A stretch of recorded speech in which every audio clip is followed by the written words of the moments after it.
The Chicago Bulls, they made a lot of additions and they had some subtractions as well. But last night we had an episode and we had to really dive deeper into this to see if the Chicago Bulls are better than they were last season. Mm. We shall see. Y'all know we're going to talk about it and break it down, but you got to hear the music first.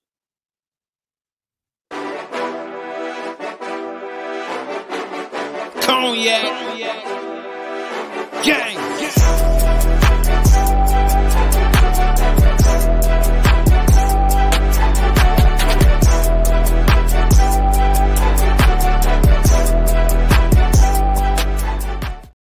Bulls podcast with the Cognac Boys. I'm Cognac Boy Bobby, and today I am with my dog, CDubb. What's the word? What's the word, man? Let's get it, man. Man, if y'all tuned in with us today, make sure that you hit the like button, subscribe to the channel, and chime in down below as the conversation will continue today. Now, CDubb, last season, the Chicago Bulls, they went 39-43 out of the 82 games that they had. This offseason, we seen DeMar DeRozan go to another team, Alex Caruso be traded, and Andre Drummond go elsewhere as well. But the Chicago Bulls did add talent. They went out and got Jalen Smith. They recuperated Chris Duarte. They drafted Montes Buzelis, the young bull. They re-up on Patrick Williams. Lonzo Ball is coming back. Zach LaVine is going to return. But the biggest question is, outside of everything, when you evaluate everything, are the Chicago Bulls better now than they were last season? This is a great question when you brought it up yesterday on yesterday's show. That's why we had to come up and address it on today's show.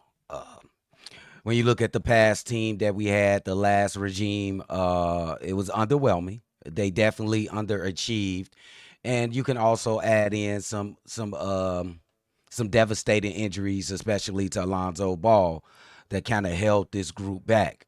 And a lot to do with a lot of lackluster play from some of your big guys and some coaching performances that was underwhelming. Now let's look at the team that we recently passed here. What is their peak? What did they peak at? Would you say that a play-in tournament is that a peak? Because I think the play-in tournament teams was a little bit better than the playoff team when we went and played against Milwaukee and only won one game. So it's up to you which one you want to decide. I'm going to go with the play-in team from last year. I know we just comparing from last year to this year, but it's still the same regime, so I'm going to just count all years accordingly. I think last year would be the best team without Alonzo Ball, of course. He's injured. He's out of this equation. Last year's team would be the best team to compare this team that we're going to see this year coming up. Why? My main reason is because the youthful movement started to come around last season with Kobe White taking the leader of the helm and Patrick Williams before he got injured and Ayo Dosunmu taking the jump that he made. Now let's look at the teams. Last year you still had Nick Vooch on the team, and we already know the deficiencies Nick Vooch brings to your team defensively and the inefficiency in the offense as well. Even though he's a walking 17-11 guy, he's going to get you 17-11. It don't matter how he's going to get it. DeMar DeRozan went on his team, and he's fantastic. He was one of the greatest ISO scorers in NBA history. Yes, I said it. One of the greatest ISO scorers in NBA history, especially when you talk in the mid-range. Zach LaVine was kind of in and out. He was kind of like he was grumpy. I'm gonna just say that he was grumpy last year, and he really bullshitted around last year. And yes, I still think that's the best iteration last year of the Chicago Bulls because of the youth movement. Even though Zach LaVine was bullshitting around last year. Add to that we had Batum come in. We had Dalen Terry looked like he make a small jump. Adama Sanogo, it was okay. Now, you trade off all those players that you said, DeMar DeRozan, Alex Caruso, I'm missing somebody, and Andre Drummond, who is a walking double-double in 10 minutes. Don't matter how much time you put in. This team, I have to say that we're going to see better.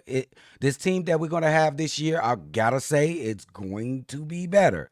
And this aspect, because they may not even win as many games as we won last year. Entertainment aspect is going to be entertaining because we got some young, hungry, experienced guys that's going to be out there competing internally and externally in the NBA. Internally, I mean positioning wise inside of the team. Now, the coaching it's a wait and see if Billy Donovan can, because this is some talent on his team. Let's see if he can put this shit together and put everybody in their spots that they can contribute to impact winning on this team. It's gonna be hard, but I do see a variable or a formula there that make this team get more wins than they had last season. But on the full surface, this year's team coming up is going to be better than last year because of um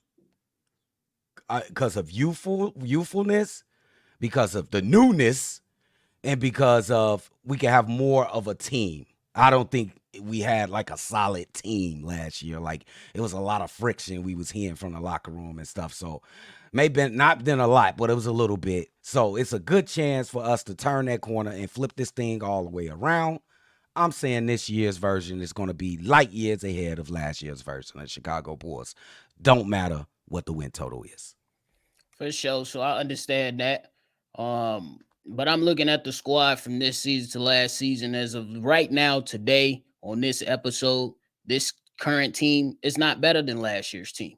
Mm-hmm. And the reason is because you lose DeMar DeRozan. As much as we say that the basketball, the player, the play style could have looked a lot better, and it definitely could. The point is that he was the king of the fourth for a reason. The Chicago Bulls won 39 games, and they played a lot of clutch games. CDubb clutch record for the Bulls, 27-17, and mostly due to DeMar DeRozan averaging 4.6 points in the clutch. That's big for the Chicago Bulls. And those wins, who's now going to help accumulate those wins when the games are close? You just said that DeMar DeRozan was one of the best ISO scorers in the NBA history. I agree with you on that. Then another reason I'm saying that last year was better than this is because replacing Alex Caruso is a tall task, whether people want to admit it or not. This is a guy that had 3.7 deflections per game. Per game. 3.7 deflections per game, on top of being able to switch and guard just about anybody, being able to initiate some offense. But now here's where it get tricky and where we got to start keeping it real. Now we talking about last season compared to this season, at least for right now. But we can say, and at least I will believe that you will agree, moving forward, this team will absolutely be better. And that's because the roster now has flexibility amongst the players that are on the squad. You don't really have a black hole when it comes to players. Maybe some people might say Zach LaVine is that, but now you don't have two guys that's going to take up a bulk of the shot. And we've seen Zach LaVine kind of play more team-friendly basketball than DeMar DeRozan in years past. Maybe last year you get a nod to DeMar DeRozan a little bit, but I still think that right now with the roster flexibility, you bringing in guys that have some size. You push Duarte's, your Jalen Smiths, your Montes Buzelis, other guys like that, Dalen Terry moving forward. And you also provide a chance to see if this young team can become a better three-point shooting team. So if we saying is it now? We saying right now before the season start, cool. But moving forward from the end of October and on, the Chicago Bulls will look better, and it won't necessarily look like that if you look at the win totals. Okay, now you said absolutely great take as well. How many games did the Bulls play clutch? Clutch games did they play? What was their record again? 27-17. So the Bulls played 44 clutch games. Now, some may say that DeMar DeRozan was there and he got us that good record at 27-17. And they add that as a positive on DeMar DeRozan's side or the Chicago Bulls side. I would say, why the hell are we playing 44 close games? I think this is unprecedented to have 44 clutch games in the NBA season. So some may say, then why do you have to win in a clutch 44 times in a particular season? That seems like a lot to me. I think that DeMar DeRozan is the toughest thing to gauge when you bring up this question because some might say because he's fantastic. He's hitting clutch shots. He's getting buckets in the mid range. He's tutoring and mentoring the young players on the Chicago Bulls team. But some may say he halts some of the development of some of the young players. He's spamming shots out there on the court. That means he's shooting us entirely too many shots. He's breaking up the rhythm of the offense. He's not running up and down the court. Some might say this 27-17 record in the clutch because of DeMar DeRozan is false.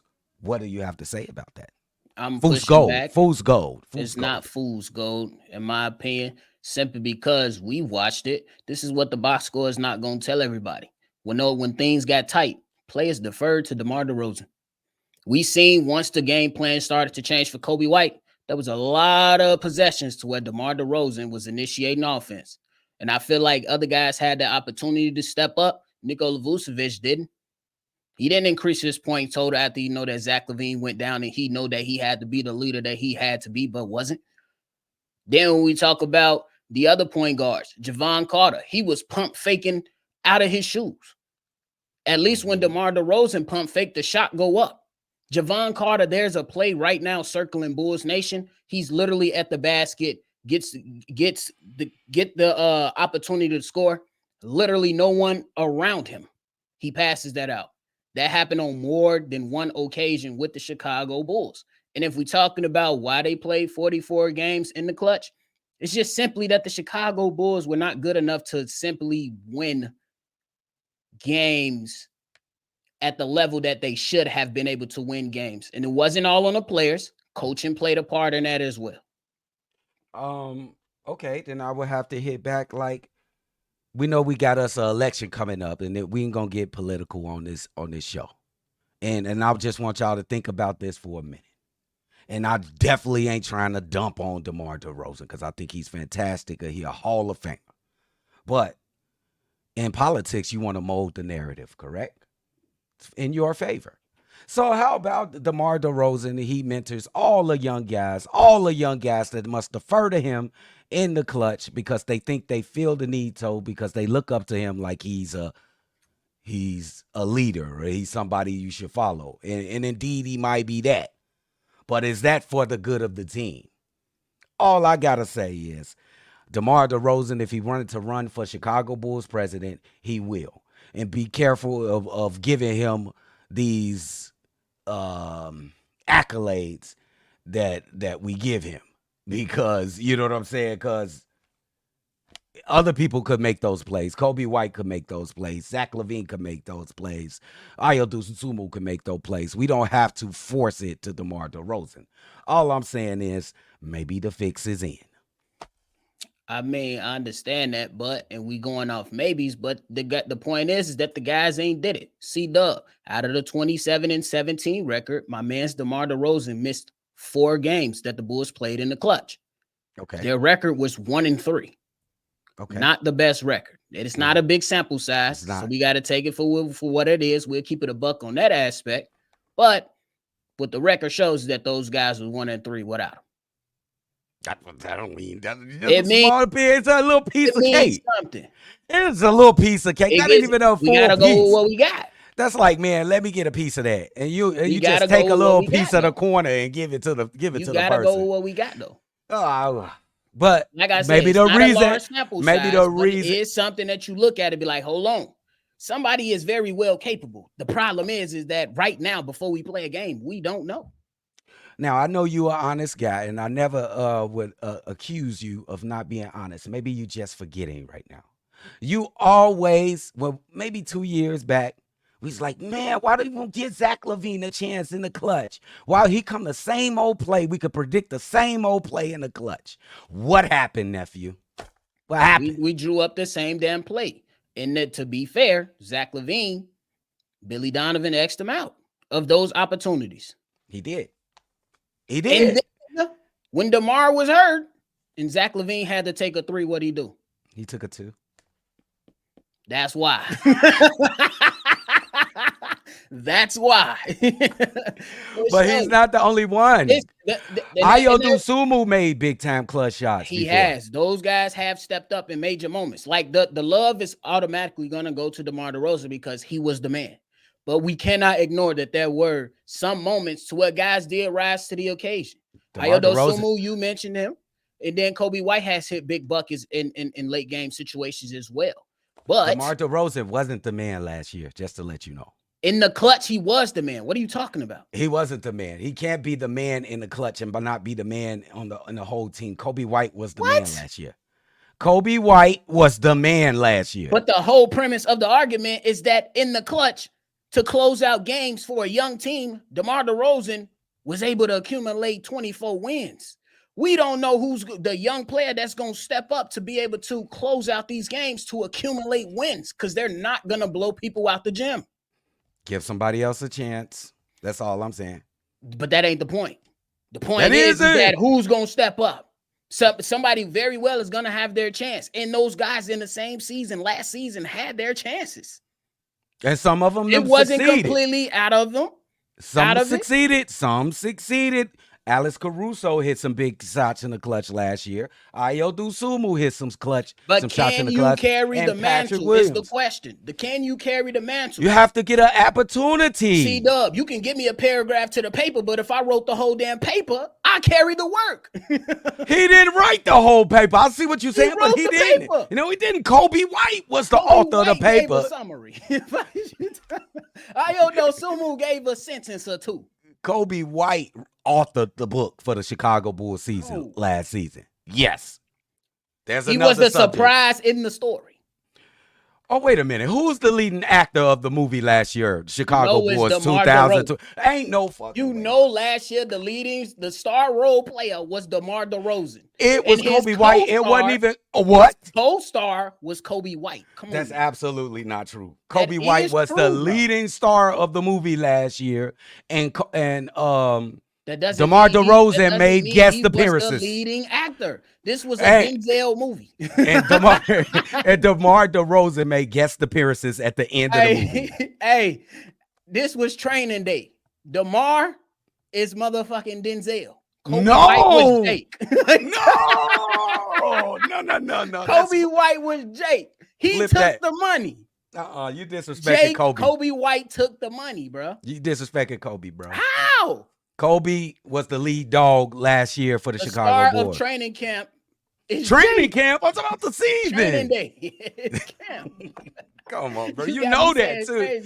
You know that though. No. You know that though. Kobe White was the leading star. Man, put it in the comments. Who was the leading actor of the movie that was Chicago Bulls season 2023-24? Let us know in the comments. I got Kobe White. Nephew got DeMar DeRozan. Let's see. Hey, I said it was like training day. DeMar was Denzel. Kobe White was Jake. He at the end of the day, he ran off with the money. Jake, I need my money. It do work out at the end like that. He ran out with the money. And guess what? What happened to Denzel at the end of the movie? We know that it was fake. Yeah. You know what I'm saying? And now where is DeMar? Where's DeMar? Jake was still good. Kobe still good. Yeah, he's still okay. Hey, your part of it fit better. It fit better. But Kobe White is the star role last year. He was the star. Simple. All right, for sure. I got a few more things I want to touch here before we get up out of here. Y'all let us know, because that one get real interesting. But CDubb, I'm looking at last year and I'm saying that the point guard position wasn't terrible, but I believe that this season is going to be much improved. Not only because of Kobe White, not only reason because Ayo Sumu, but the addition with an S, additions of Josh Giddey and Lonzo Ball returning. So I think that the Bulls will have better point guard play. But my question for you is, when you consider point guard play, how are you think? Do you think it's gonna be in a better standing for these young guys? As far as the players or the people that are helping out on the court, or for the entire team, I just answer all of them. The point guard position will be the closest we had in 2021. It'll be closer to that type of thing. We'll be running up and down the court. Absolutely, we're going to have a better point guard output this year with our basketball team, especially when you add in the exploits of Lonzo Ball. Let's just hope he gets back to where he was. Josh Giddey, who is a playmaking, passing demon. And Kobe White. Kobe White would be doing some of those duties. And Ayo Dosunmu will be the point guard as well. So I think we're pretty good at the point guard position this year. Answer this. Is this bench going to be better than last year's bench? Good question. Yeah. Because this year we still got Catfish. But you ain't got Alex Caruso no more. I like the young. I like to. I'm the homer and homers, and I like to believe that Ayo Dosunmu has not finished getting better because he's going to be the casualty out of the styled in lineup. So he'll be going to that bench, and just like a true professional, all he do is just keep his head up and continue to get better. So I'm gonna put a lot of hope and a lot of confidence in Ayo Dosunmu leading that bench group. And we don't know the end result or who's going to be starting at the center position, but Jalen Smith coming off the bench is pretty solid. He's one of the most efficient players in the NBA for the couple years now. And who else is on the bench? Montes Buzelis. I don't know long how he's going to be on the bench, but he's going to be a spark plug off the bench. Torrey Craig is on the bench. He's going to add minutes. And look, the young guys. It's time for the young guys to come around. They grown up, nephew. Dalen Terry and Julian Phillips. My young twins, my young pit bulls. No, them some Doberman pitchers. They like skinny and athletic. Them my Doberman pitchers. I want them to come in and and put some impact out. We calling these guys Great Danes? No, I said Doberman pinchers, bro. Funny. But I agree with you. I think that the Bulls, that look, it's all about the long term. Like, I think the whole basis for this conversation is to say that yes, right now it might be a few questions, but once play starts to happen, the light is gonna turn on and things are gonna look brighter, at least in my opinion. That's just how I'm looking at it. When we talk about the bench, I think we should be in good hands. We got some talent coming up in there. Ayo Dosunmu, I believe, is going to be a major part of that. I believe he's going to absolutely put some people on notice. He's already done that already, but I believe and expect him to get better once again. You know what I'm saying? Then you looking at Lonzo Ball, who's going to potentially be coming off that bench for some time. Then you looking at Dalen Terry stepping up. You still got Torrey Craig, Javon Carter. We'll see if he can, bounce back a little bit. And then Montes Buzelis. And then Jalen Smith, I think, is a big addition. I think that though we will love what Drummond brought us rebounding wise, Jalen Smith is going to bring us something offensively that Drummond just didn't have. So I think that's something I'm excited about. Damn, can I counter a question really quick before we get it? Damn, we went 23 minutes. I love this basketball talk. Do you think Jalen Smith can actually be better than Andre Drummond?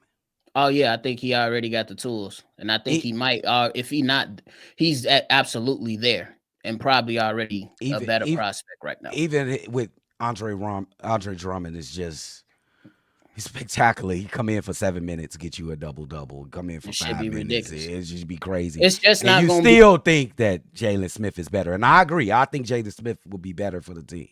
I do, because I think that those moments came in compact situations. I think Jalen Smith is going to be able to provide you with some type of consistency for a longer duration of the game, because there were some times where you just couldn't go to Andre Drummond in certain games. Even the year prior, it was always Derrick Jones Jr. playing one half and Andre Drummond playing the other half, or something like that. So I think Jalen Smith is going to be able to bring you what Billy Donovan wants to do, because he's able to stretch the floor with the three-point shot. That's going to add a different dynamic to it, and that's what's going to make it a lot better. And a pretty good three-point shot. I think he's shooting 40%.